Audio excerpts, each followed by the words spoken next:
Assalamualaikum warahmatullahi wabarakatuh. Perkenalkan, kami dari kelompok 4 yang beranggotakan Bayu Prayoga, Widya Ismatun Jannah, dan Farihatun Nisa. Di sini kami akan memaparkan mind mapping kami yang berjudulkan Karakter dalam Perspektif Islam. Transformasi nilai pendidikan. Menurut JNP di tahun 1896, berarti menghasilkan, mencipta sekalipun tidak banyak, mencipta sekalipun banyak. Menurut John Dewey, pembentukan kemampuan yang fundamental, baik menyangkut daya pikir atau daya intelektual maupun daya emosional atau perasaan yang diarahkan pada tabiat manusia dan kepada sesamanya. Menurut Dictionary of Psychology tahun 1972, kegiatan yang bersifat kelembagaan atau sekolah yang dipergunakan untuk menyempurnakan perkembangan individu dalam menguasai pengetahuan, kebiasaan, sikap, dan sebagainya. Menurut Iwan Syahril tahun 2013, prinsip utama dalam transformasi pendidikan yaitu memerdekakan. Artinya, tidak boleh menjadi penjara aktivitas, imajinasi, dan inovasi siswa. Kedua, tempat pengembangan rasa ingin tahu. Melalui pembelajaran yang bersifat pada student-centered learning, penilaian memberikan kesempatan kepada siswa untuk mengeksplor berbagai kemungkinan jawaban dari sumber-sumber pembelajaran yang ada. Yang ketiga, pendidikan memberikan ruang. Pengembangan nilai-nilai karakter peserta didik melalui pemodelan yang dicontohkan oleh guru, staf, dan pimpinan sekolah. Pendidikan harus menjadi pembangunan bangsa yang Bhinneka Tunggal Ika. Kesatuan, kesamaan, saling tolong-menolong menjadi bagian yang tidak boleh ditinggalkan. Selanjutnya, pendidikan harus menciptakan budaya belajar yang dicontohkan semua guru. Guru selalu merasa haus untuk belajar dan menjadikan semua yang ada di sekitar sebagai sumber belajar. Menurut Profesor Abdul Muji tahun 2013, pendidikan dalam wacana Islam yaitu menyampaikan atau tablik. Pendidikan dipandang sebagai usaha penyampaian, transformasi, dan internalisasi pendidik pada peserta didik. Kedua, sesuatu al-asya'i yang ditransformasikan kepada peserta didik adalah sesuatu berupa kebudayaan dan nilai, baik yang bersifat material maupun non-material, dan harus diketahui dan diinternalisasikan pada peserta didik. Ketiga, sampai pada batas kesempurnaan. Ila kamalihi, maksudnya adalah bahwa proses pendidikan itu berlangsung terus-menerus tanpa henti, sehingga peserta didik memperoleh tujuan inti yang ditetapkan.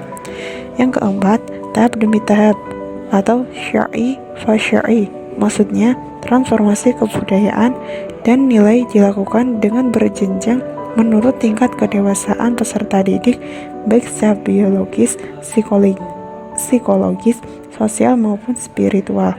Dan yang terakhir, sebatas kesanggupannya atau bihasbi istidadihi, maksudnya dalam proses transformasi kebudayaan dan nilai disesuaikan tingkat peserta didik, baik dari sisi fisik, psikis, sosial, ekonomi, dan sebagainya. Selanjutnya yaitu poin B, domain karakter Islam. Karakter dapat diturunkan semua aspek dalam ajaran Islam meliputi rukun iman, rukun Islam, dan rukun ihsan. Yang pertama yaitu domain iman membentuk karakter mukmin yang mencakup 6 bentuk. Salah satunya yaitu karakter robani atau ilahi dengan indikatornya 99 Asmaul Husna. Yang kedua yaitu domain Islam membentuk karakter muslim yang mencakup 5 bentuk. Salah satunya yaitu karakter musyahadatain dengan indikatornya kesaksian syahadat kepada Allah, dan syahadat Rasul. Kemudian yang ketiga yaitu domain ihsan membentuk karakter muhsin yang mencakup multibentuk.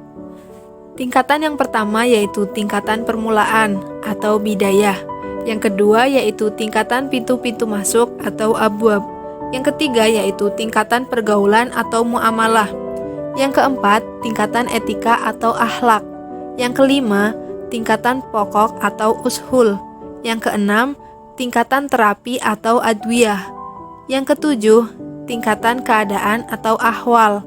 Yang kedelapan, tingkatan kewalian atau walayah. Yang kesembilan, tingkatan hakikat atau haqa'iq. Yang kesepuluh, tingkatan puncak atau nihayah.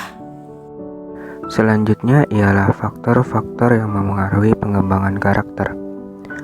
Faktor ini terbagi menjadi dua, yaitu pertama, faktor eksternal, ialah faktor pengembangan yang berasal dari luar diri kita, seperti faktor keluarga, masyarakat, lingkungan, respon sekolah, guru, dan lain-lain. Selain itu, pemberian asupan kebudayaan dapat menjadi salah satu cara yang praktis dan efektif dalam pengembangan karakter.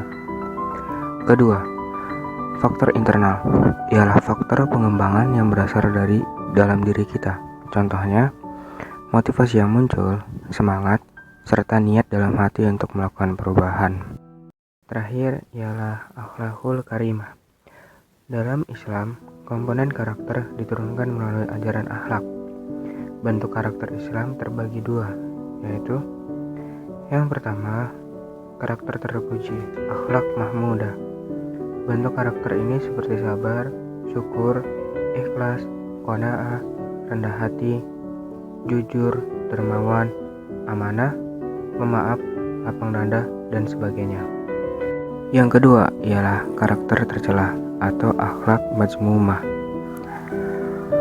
Bentuk karakter ini seperti gampang marah, kufur nikmat, ria, rakus, sombong, dusta, pelit, khianat, dendam, dengki, dan sebagainya. Adapun macam-macam akhlak seorang muslim ialah pertama, berakhlak terhadap jasmani seperti menjaga kesehatan, kebersihan diri, dan menjaga adab berpakaian yang rapi serta sopan. Kedua, berakhlak terhadap akal seperti menuntut ilmu, mengajarkan ilmu, dan mengamalkan ilmu tersebut. Terakhir, berakhlak terhadap jiwa seperti mendekatkan diri kepada Allah SWT serta menjauhi larangannya. Sekian pemaparan mapping kami. Wassalamualaikum warahmatullahi wabarakatuh.